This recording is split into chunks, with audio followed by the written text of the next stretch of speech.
ეთერშია გადაცემა ევროკავშირი და საქართველო პარტნიორობა და თანამშრომლობა პროექტს წარმოგიდგენთ საზოგადოებრივი მაუწყებელი და ევროკავშირის წარმომადგენლობა საქართველოში. Თემადალი ჩვენი გადაცემის თემაა ენერგეტიკაში, ტრანსპორტირებასა და სამოქალაქო ავიაციაში ევროკავშირის საქართველოს ურთიერთობა. პროგრამა ინოგეიტი ეს არის ენერგეტიკული თანამშრომლობის მნიშვნელოვანი ინსტრუმენტი, რომელსაც ევროკავშირი 1999 წლიდან ახორციელებს. პროგრამაში საქართველო 1999 წლის 22 ივლისს ჩაერთო და დღემდე აქტიურად მონაწილეობს. სიუჟეტში ჩვენ კასპიისა და შავი ზღვის რეგიონის ქვეყნების ევროკავშირთან ენერგეტიკული ურთიერთთანამშრომლობის შესახებ მოგიყვებით. ენერგეტიკის დარგი ევროკავშირის ქვეყნებში პრიორიტეტული და მკაცრად სტანდარტიზებულია. საქართველო ევროკავშირის გამოცდილებას ინოგეიტის პროგრამის მეშვეობით იღებს. ინოგეიტის პროგრამა ეს არის საკმაოდ მსხვილმასშტაბიანი ინიციატივა ევროკავშირის საქართველოს ურთიერთობაში, რომელიც უკვე 10 წელს მოიცავს, უფრო მეტი ხანი გრძელდება 99 წლიდან საქართველო არის ამ პროგრამის ოფიციალური მხარდამჭერი და მონაწილე ქვეყანა. სწორედ ეს არის პერიოდი, როდესაც განსაკუთრებით ენერგეტიკის მიმართულებით იწყებოდა ყველა ის ძალისხმევა, რომელმაც დღევანდელ შედეგამდე მოგვიყვანა და ის სტაბილური, ასე ვთქვათ, განვითარების სტრატეგია, რომელიც შერჩეული იყო, სწორედ აი ამ ეტაპზე ჩვენ ფეხ-და-ფეხ მოყვებოდა ინოგეიტის პროგრამა. ინოგეიტის პროგრამა ძალიან მნიშვნელოვანი და ფართომასშტაბიანია. ეს რეგიონული თანამშრომლობის პროგრამაა და მასში 11 ქვეყანაა ჩართული. პროექტის ძირითადი მიმართულებები დადგენილია ბაქოს ინიციატივისა და ასტანას დეკლარაციის 2009 წლის ენერგეტიკული გზამკვლევის მიხედვით. ინოგეიტის პროგრამის ფარგლებში განხორციელებულია და მიმდინარეობს სულ 11 პროექტი. გამომდინარე იქიდან, რომ იმ პროგრამა ინოგეიტს აქვს 4 ძირითადი მიმართულება, ეს არის ენერგეტიკული ბაზრების ჰარმონიზაცია და ინტეგრაცია, არის ინვესტიციების მოძიება, ენერგოუსაფრთხოების ამაღლება და განახლებადი ენერგიის ათვისების ხელშეწყობა. აღნიშნული კუთხით განხორციელდა რამდენიმე მნიშვნელოვანი პროექტი, ეს არის ენერგეტიკული სტანდარტების ჰარმონიზაცია, ნავთობისა და გაზის ტექნიკური სტანდარტების ჰარმონიზაცია და გაზის ინფრასტრუქტურის უსაფრთხოების ამაღლება. შესაბამისად, აღნიშნული პროექტების განხორციელება ხელშეუწყობს არა მარტო ჩვენი ქვეყნის, არამედ მთლიანად რეგიონის ენერგოუსაფრთხოების ამაღლებას და ენერგორესურსების უპრობლემოდ მიწოდებას ევროპის რეგიონისაკენ.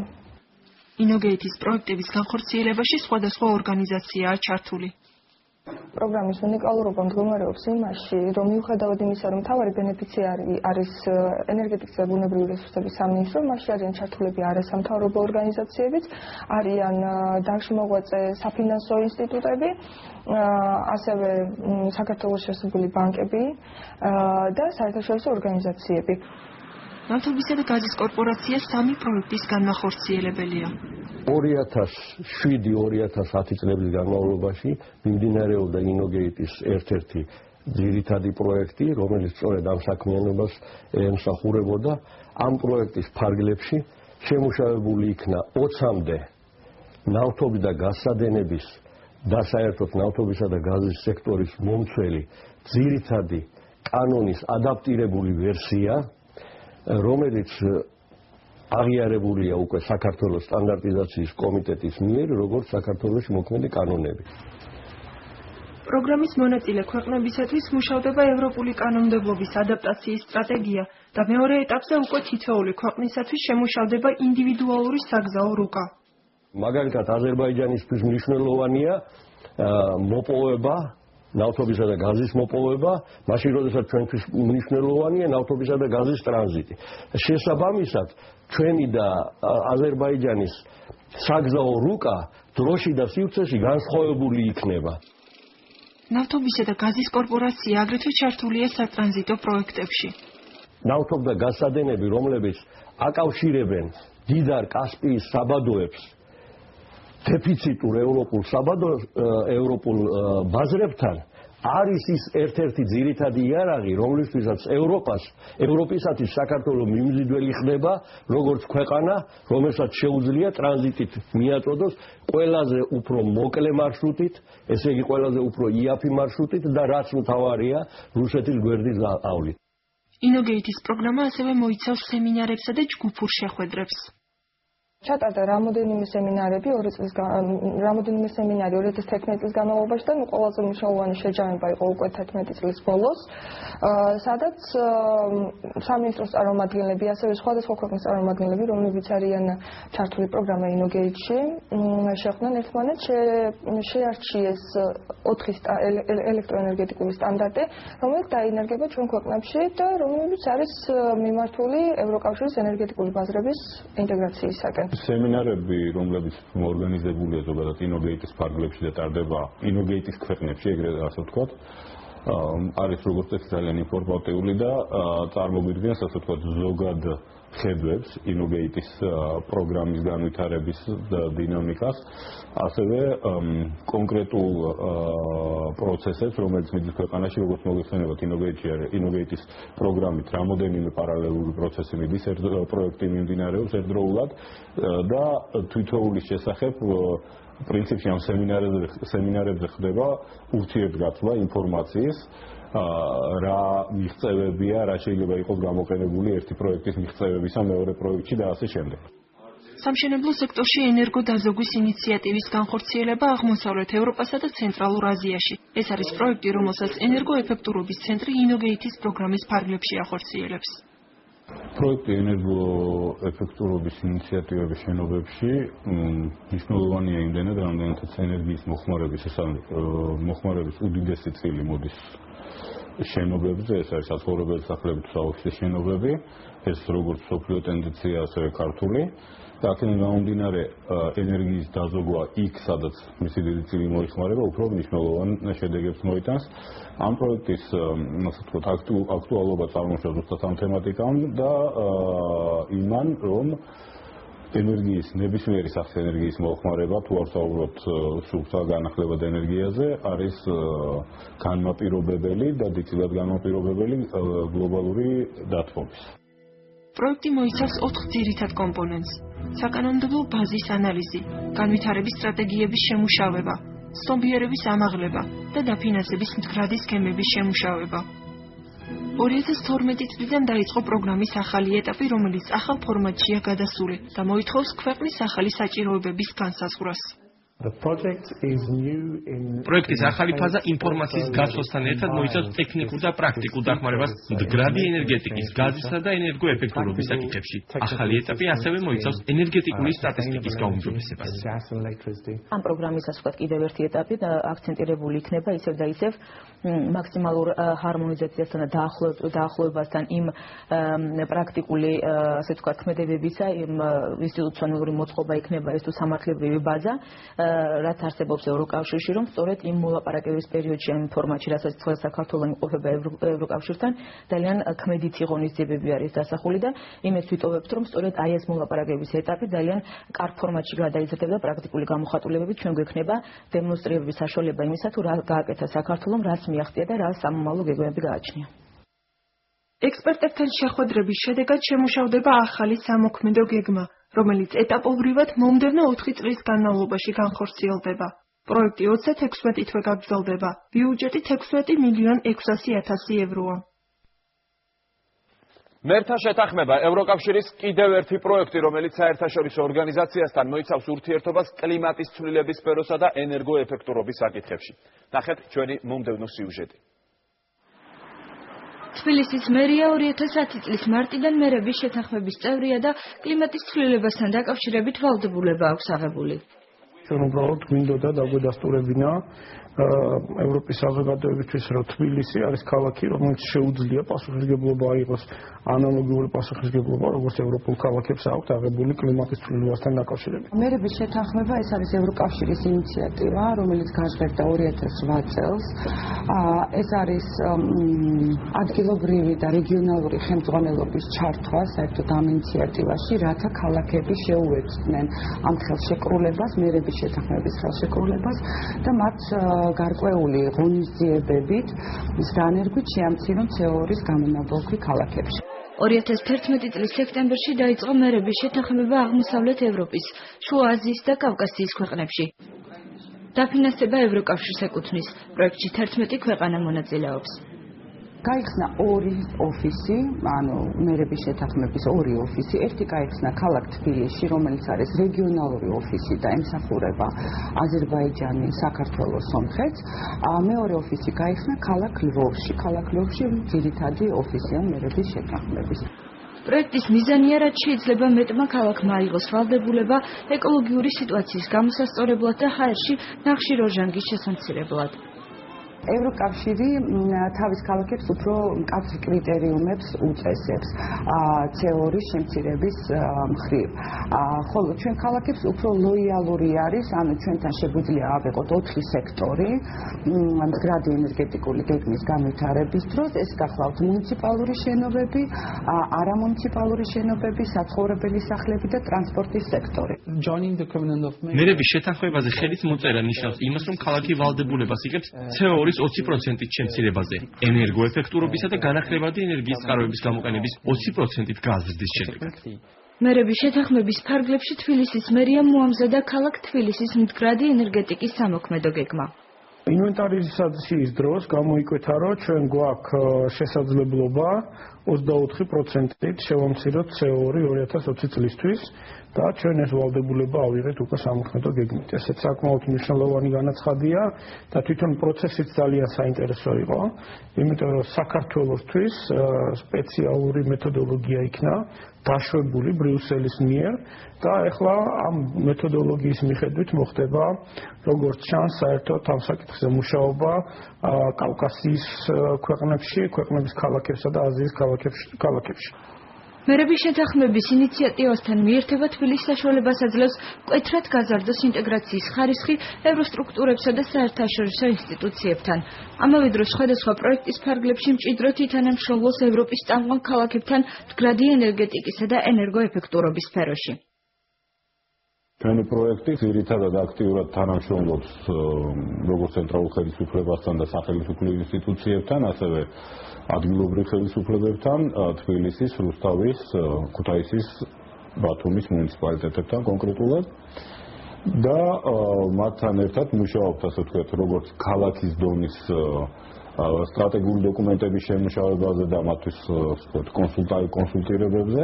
ეს პროცესი ხორციელდება სემინარების თუ პირდაპირადი, ასე ვთქვათ, სამიზნე ჯგუფების შეხვედრების თვალსაზრისით, ასევე სხვადასხვა სახის ეგრეთ წოდებული ინტელექტუალური ენერგეტიკული დღეების ჩატარებით. ეს არის ცნობიერების ამაღლების ღონისძიებები. მერების შეთანხმების პროექტში საქართველოს 4 ქალაქია ჩართული. ესენია თბილისი, რუსთავი, ქუთაისი და ბათუმი. თბილისის მერიამ უკვე დაიწყო განხორციელება ჩამოთვლილი ღონისძიებებისა, რომელიც ამ გეგმაში არის მოცემული. ჯერჯერობით ქალაქ ბათუმსა და ქუთაისს არ დაუწყიათ და რუსთავს, რადგანაც მათ ბათუმ და ქუთაისი შეუერთდა 11 წლის ზაფხულში და მათ ვადა აქვთ კიდევ, რომ 1 წლის განმავლობაში შეუძლია ამ ქალაქებს განახორციელონ ეს გეგმა და შემდგომ ყოველი 2 წლის მერე უნდა ამ ქალაქებმა, ხელისმომწერმა ქალაქებმა წარუდგინონ ევროკავშირს ანგარიში, თუ რა გაკეთდა, რა შემცირდა, რა ღონისძიებები დაინერგა და რა შედეგები ექნება. რუსთავთან თანამშრომლობა ამ პროექტის უფრო ღრმა და ფართე იქნება, რადგანაც რუსთავი, რომელიც წარმოადგენს მეორე ქალაქს მერების ხელშეკრულებით, რომელსაც აიღო ვალდებულება, უფრო მეტ, ასე ვთქვათ, დახმარებას და განვითარებას საჭიროებს ამ მიმართულებით. და რუსთავში ჩვენ გეგმავთ ეგრეთ წოდებულ ინტეგრირებულ სადემონსტრაციო პროექტის განხორციელებას, რაც გულისხმობს ერთ-ერთ მუნიციპალურ ობიექტზე, კონკრეტულად უკვე შერჩეულია საბავშვო ბაღი,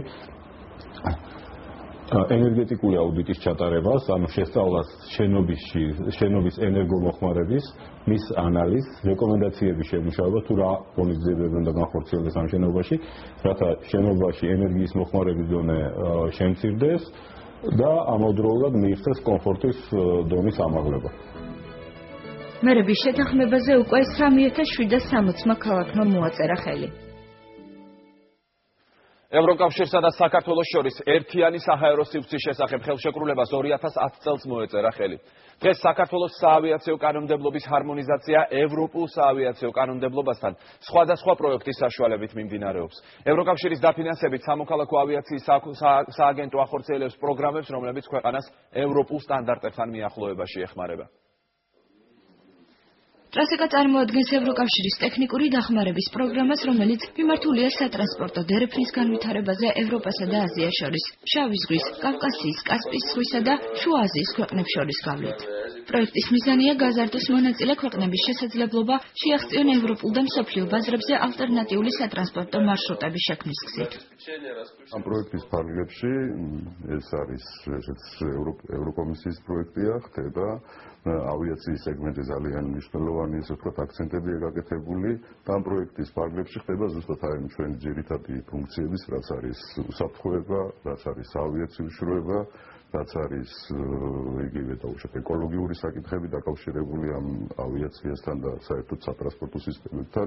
აი ამ პროექტის ფარგლებში ხდება ამ ესე ვთქვათ მიმართულებების ხელშეწყობა და ჩვენი დახმარება ევროპასთან ჰარმონიზაციის მიზნით.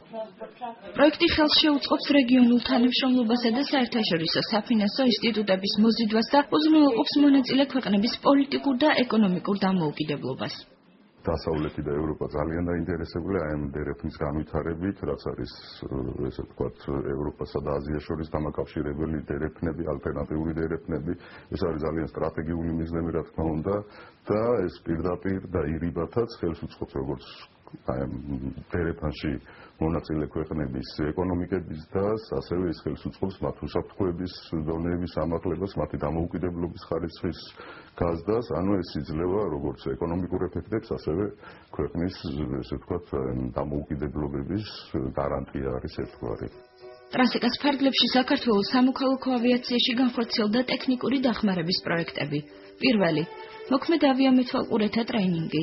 მეორე, ტრასიკას სამოქალაქო ავიაციის უსაფრთხოებისა და უშიშროების პროექტი. ჩვენ გადავდივართ ესე ვთქვათ ზედამხედველობის ამ ევროპულ სისტემაზე, რაც გულისხმობს მუდმივ მონიტორინგს, მუდმივ ზედამხედველობას და ისეთი მაკონტროლებელი ფუნქციების შექმნას, რომ ეს სეგმენტი განვითარდეს ძალიან დინამიურად და იმ სტანდარტების შესაბამისად, როგორც აღნიშნეთ, რაც დანერგილია და ესე ვთქვათ მოწინავეა დასავლურ ქვეყნებში. პროექტის ფარგლებში ევროკავშირის წევრი ქვეყნებიდან მოწვეული ექსპერტები ტრეინინგებს უტარებდნენ ქართველ კოლეგებს. რის შედეგადაც მოხდა პერსონალის კვალიფიკაციის ამაღლება საერთაშორისო სტანდარტების შესაბამისად და საქართველოს საკანონმდებლო ბაზის დახვეწა. სამოქალაქო ავიაციის სააგენტო ახორციელებს კიდევ ერთ twinning პროექტს. პროგრამა საქართველოსა და ევროკავშირის შორის გაფორმებული ერთიანი საჰაერო სივრცის შესახებ ხელშეკრულებითაა გათვალისწინებული. სამუშაოები სამოქალაქო ავიაციის სფეროში მოქმედი ფრენის უსაფრთხოების კუთხით არსებული ევროპული კანონმდებლობის ქართულ კანონმდებლობაში დანერგვას ითვალისწინებს. მის ძირითად მიზანს წარმოადგენს ის, რომ აი ამ რეგულაციებისთვის მომზადდეს სფერო საქართველოში, მომზადდეს სააგენტო, ასევე გულისხმობს ჩვენი თანამშრომლების გადამზადებას, როგორც ევროპის ქვეყნებში, ისე ექსპერტების მოვლენას და ექსპერტების მიერ აქ ადგილზე ჩატარებას ტრეინინგების. პროექტში ევროკავშირის გერმანიის ტრანსპორტის, მშენებლობისა და ურბანული განვითარების ფედერალური სამინისტრო და ავსტრიის საჰაერო ნავიგაციის სამსახური აუსტროკონტროლი წარმოადგენს. ამ ეტაპისთვის უკვე შესრულებულია 70 მისია, რაც გულისხმობს ყველა დეპარტამენტთან უშუალოდ ექსპერტების მოვლენას, რომლებიც სწავლობენ რეალურ სიტუაციას, აკეთებენ შეფასებას და შემდეგ დებენ იმ რეკომენდაციებს, რა რეკომენდაციების საფუძველზეც უნდა მოხდეს ცვლილებები. საქართველოში სამოქალაქო ავიაცია უკვე მაღალ დონეზეა, რომ შევადაროთ გერმანიასა და ავსტრიას, საქართველოს საკმაოდ მიახლოებულია მათ სტანდარტებთან. პროექტის დასრულების შემდეგ ვფიქრობ, სიტუაცია მნიშვნელოვნად შეიცვლება. მე ოპტიმისტურად ვარ განწყობილი. ახალ მომავალში საქართველოსა და ევროკავშირის თანამშრომლობა უფრო გაღრმავდება. ევროკონტროლი არის კიდევ ერთი პროექტი, რომელიც სამოქალაქო ავიაციის სააგენტოს ხელს უწყობს განვითარებაში.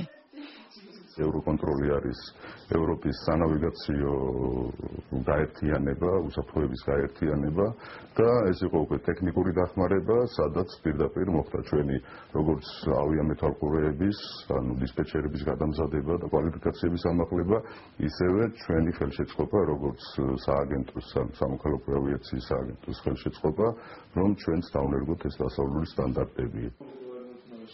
საქართველოს სამოქალაქო ავიაციის სააგენტოში პროექტები 2010 წლიდან ხორციელდება. ყველაზე მნიშვნელოვანი ის არის, რომ აი როგორც აღნიშნეთ, ის ხელშეკრულება, რაც გაფორმდა საქართველოსა და ევროკავშირს და მის ყველა სახელმწიფოს შორის აი ერთიანი საჰაერო სივრცის შეთანხმება, საქართველოს ქართული ავიაცია ფაქტიურად გახდა ევროკავშირის წევრი, რაც რა თქმა უნდა ქვეყნის სტრატეგიული ამოცანა და ამ ნაწილში ჩვენ შეგვიძლია ვიამაყოთ, რომ ფაქტიურად ჩვენ ევროკავშირის წევრი გავხდით საჰაერო ცის ნაწილში.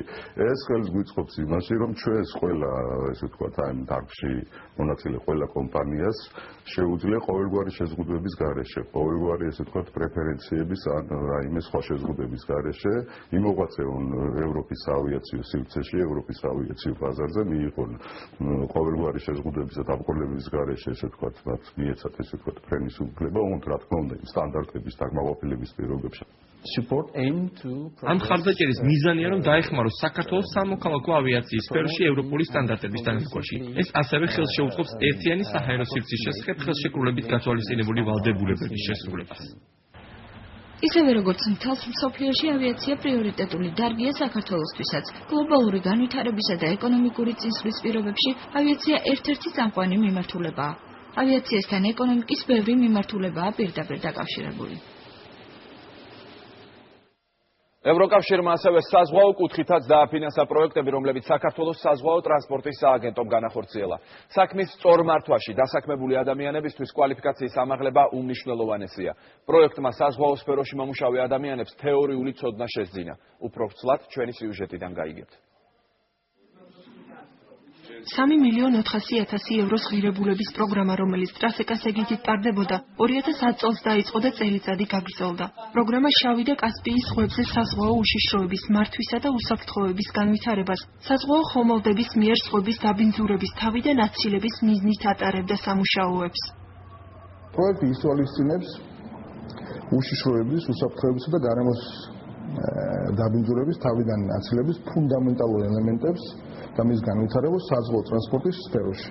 განსაკუთრებით მნიშვნელოვანია ბოლო სიახლეები სატრანსპორტო სფეროში, როგორიცაა საზღვაო მაგისტრალების განვითარება, მოკლე გადაზიდვების განვითარება, რომლებიც გამოიყენება კასპიისა და საუზმის რეგიონებში. პროექტმა საშუალება მისცა ბენეფიციარ ქვეყნებს საქართველოს, სომხეთს, მოლდოვას, უკრაინას, რუმინეთს, აზერბაიჯანს, ყაზახეთს, უზბეკეთს, ყირგიზეთს, თურქმენეთსა და ტაჯიკეთს ესარგებლეთ საერთაშორისო გამოცდილებით. ტრენერები ამ ქვეყნებში ევროპიდან ჩამოვიდნენ. ითვალისწინებდა საქართველოსათვის, ასევე სხვა ქვეყნებისათვის სხვადასხვა სასწავლო კურსების და ტრენინგების ჩატარებას, რომლებიც ამ ქვეყნებს დაეხმარებოდა, რომ განვითარებულიყვნენ საზღვაო თვალსაზრისით. ამ პროექტმა საშუალება მისცა ბენეფიციარ ქვეყნებს შეიმუშაონ და განახორციელონ საზღვაო ტრანსპორტის სფეროში პოლიტიკისა და პროგრამების დანერგვა. ერთიანი პოლიტიკის პაკეტებზეა საუბარი, რეგიონალური ეროვნულ დონეზე შემუშავება ამ პროექტების, რაც ძირითადად კიდევ ერთხელ მიმეორებ არის საზღვაო უსაფრთხოების, უშიშროებისა და ნავთობზე გემებიდან ნავთობის გაღვრის პრევენციას გულისხმობ თავიდან ასაცილება. ტრენინგები როგორც საქართველოში, ასევე მის ფარგლებს გარეთ სხვადასხვა ქვეყანაში ტარდებოდა. სამუშაო შეხვედრებს საქართველოს საზღვაო ტრანსპორტის სააგენტოს თანამშრომლები მუდმივად ესწრებოდნენ. აზერბაიჯანში ბაქოში ჩატარდა საერთაშორისო საზღვაო კონვენციის SOLAS-ის ახალი ასპექტების შესახებ ტრენინგი, ასევე ჩატარდა უკრაინაში ჩატარდა ტრენინგი საერთაშორისო საზღვაო ორგანიზაციის წევრი ქვეყნების მებაღოლობითი შიდა აუდიტის, ეგრეთ წოდებული ვიმსას აუდიტის ჩატარების წესების შესახებ. ასევე გარდა სასწავლო ტრეინინგებისა ტარდებოდა გაცნობითი ტურები. კოლეგებთან ერთად ვიყავით ქალაქ ბრიუსელში, სადაც განვიხილეთ ჩვენი ახალი მეზღვაურთა განათლებისა და სერტიფიცირების კანონი.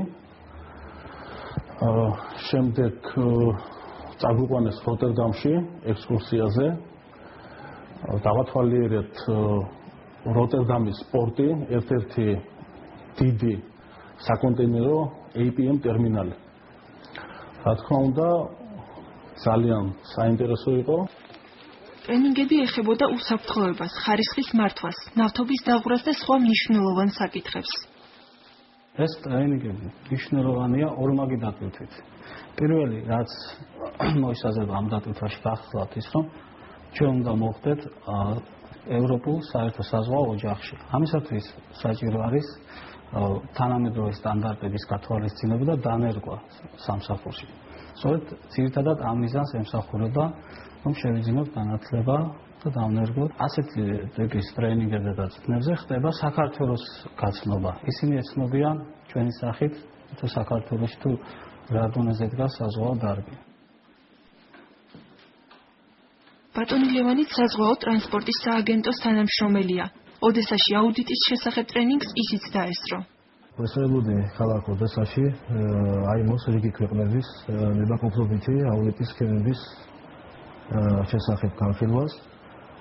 ძირითადად მონაწილეობდა რიგი ქვეყნები, განხილვა იყო თუ როგორ უნდა ჩატარდეს აუდიტი, ანუ შიდა აუდიტი და თავარი მიზანი ამის იყო, რაც მაგალითად შედის საზღვაო საქმეების დაქვემდებარებაში, თუ როგორ უნდა მოხდეს და როგორ უნდა ამაღლდეს ან იგივე მაგალითად ჰიდროგრაფიის, იგივე სასწავლებლების, როგორ უნდა მოხდეს აუდიტი, როგორ უნდა მოხდეს მათი კვალიფიკაციის ამაღლება. მსგავსი პროექტები საქართველოს არსებული მდგომარეობის გაუმჯობესებასა და ევროპულ სტანდარტებთან მიახლოებაში ეხმარება. დღევანდელი გადაცემა ამით დასრულდა. ევროკავშირი და საქართველოს პარტნიორობა და თანამშრომლობა მომდევნო თემით 2 კვირის შემდეგ შეგვხვდება. მადლობ ყურადღებისთვის.